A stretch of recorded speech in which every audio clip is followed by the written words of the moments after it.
আসসালামু আলাইকুম। বুক ধড়ফড় করা, বুক ধড়ফড় করার পিছনে বিভিন্ন কারণ থাকতে পারে। যদি সেই কারণগুলি সঠিকভাবে উদ্ঘাটন করা যায় তাহলে কিন্তু যে কোনো রোগী সারা জীবনের জন্য স্থায়ীভাবে সুস্থ হয় ইনশাল্লাহ। হোমিওতে যে ওষুধগুলি প্রয়োগ করা হয়, ওষুধগুলি উপসর্গ বা ধাতগতভাবে প্রয়োগ করলে রোগীরা স্থায়ীভাবে সুস্থ হয়। বুক ধড়ফড়ার পিছনে বিভিন্ন কারণ থাকতে পারে। প্রথমত, হার্টের সমস্যা।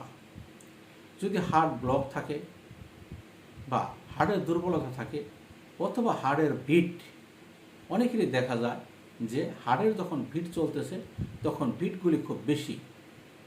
একজন প্রাপ্ত বয়স্ক লোকের জন্য 72 থেকে 80 বার হার্টের বিট থাকা উচিত, কিন্তু অনেকেরই দেখা যায় এই হার্টের বিট কারো 80-র উপরে, 90, 100 বা তার উপরেও পাওয়া যায়। এই ক্ষেত্রে কিন্তু হার্টের দুর্বলতা শো করে। এছাড়া অনেক রোগী আমরা দেখি যে তাদের হার্টের যে সমস্যা, সেই সমস্যাগুলির মধ্যে হার্টের বিট অনিয়মিত। হয়তো দেখা যাচ্ছে যে 1 আছে 2 নাই, 3 আছে 4 নাই, এরকম মাঝে মাঝে গ্যাপ হইতেছে। আবার কখনো দেখা যাচ্ছে যে হয়তো 1, 2, 3 ঠিকই আছে, তারপরে একটা গ্যাপ হওয়ার পরে আবার 4, 5 একত্রই আসতেছে। এরকম অনিয়মিতভাবে এই হার্টের সমস্যাগুলি থাকে।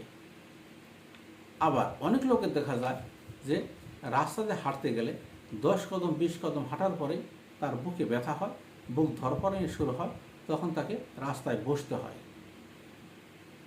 অনেকের ভিতরে এরকম দেখা যায় যে বিল্ডিংয়ের 1তলা বা 2তলায় উঠলে তাকে রেস্ট নিতে হয়, তাছাড়া সে আর উপরে উঠতে পারে না।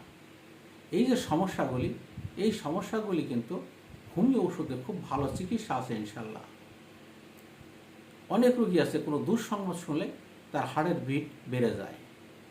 এই যে হার্টের বিট বেড়ে যাওয়া বা বুকের ভিতরে ধড়ফড় করা, নিঃশ্বাস বন্ধ হয়ে আসা, এই যে সমস্যাগুলি, এই সমস্যাগুলির জন্য যদি আমরা লক্ষণভিত্তিক ওষুধ প্রয়োগ করতে পারি তাহলে ইনশাল্লাহ এই রোগীরা স্থায়ীভাবেই সুস্থ হয়।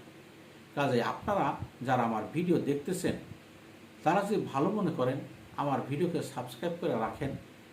আমি প্রতিদিনই আপনাদের জন্য 1-2টা ভিডিও আপলোড করে থাকি, আর এইখান থেকে আপনাদের অনেক উপকারে আসবে। এই ক্ষেত্রে যে সমস্ত ঔষধগুলি ব্যবহার হতে পারে, যদি আপনারা নিজেরা ওষুধ কিনে খেতে চান তাহলে স্থায়ীভাবে সুস্থ হতে পারবেন না। এই ক্ষেত্রে আপনি অবশ্যই কোনো অভিজ্ঞ হোমিও ডাক্তারের সাথে যোগাযোগ করেন, আপনি ভালো হবেন ইনশাল্লাহ। ডিজিটালিস, এই ডিজিটালিস ওষুধটা যাদের হার্টের বিট মাঝে মাঝে গ্যাপ হয়, হয়তো 1, 2 ঠিকই আছে, মাঝখানে 3 নাই, আবার 4 আছে, 5 নাই, 6 আছে, এরকম অনিয়মিত তাদের ক্ষেত্রে ডিজিটালিস ওষুধটি অত্যাধুনিক একটা ওষুধ। এই ওষুধ খেলে 7 দিন পর থেকে আপনি মনে করবেন আমি স্থায়ীভাবে সুস্থ হয়ে গেছি, কিন্তু এই ক্ষেত্রে ওইটা মনে করা ঠিক না, কারণ আপনাকে এই চিকিৎসা করে সুস্থ হতে গেলে যে কোনো অভিজ্ঞ ডাক্তারের পরামর্শ নিয়ে স্থায়ীভাবে চিকিৎসা করলে আপনাকে পাশাপাশি আরও কিছু ওষুধের প্রয়োজন পড়বে। 2 নম্বর, আয়োডিয়াম। যাদের বুক বেশি ধড়ফড় করে, আয়োডিয়াম কিন্তু তাদের জন্য অত্যাধুনিক একটা ওষুধ, তবে সেটি লক্ষণে মিলতে হবে। ক্যাটিগাস অক্স, এই ওষুধটিও খুব কার্যকরী একটা ওষুধ। যাদের হার্টে ব্লক আছে তাদের ক্ষেত্রে এই ওষুধটি অনেক ভালো কাজ করে।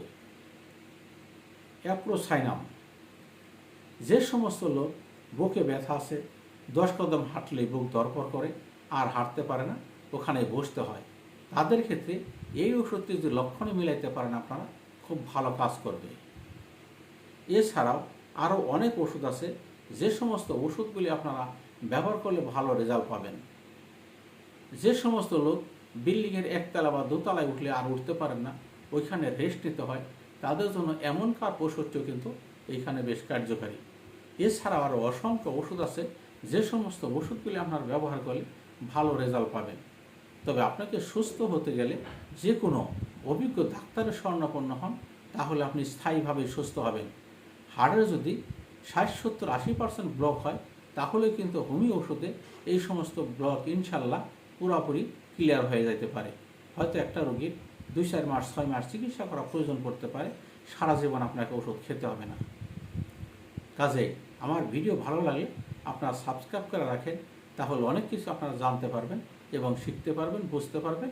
নিজেদের এবং নিজেদের আত্মীয় স্বজন যারা আছে সবারই কম বেশি আপনি উপকার করতে পারবেন। আসসালামু আলাইকুম।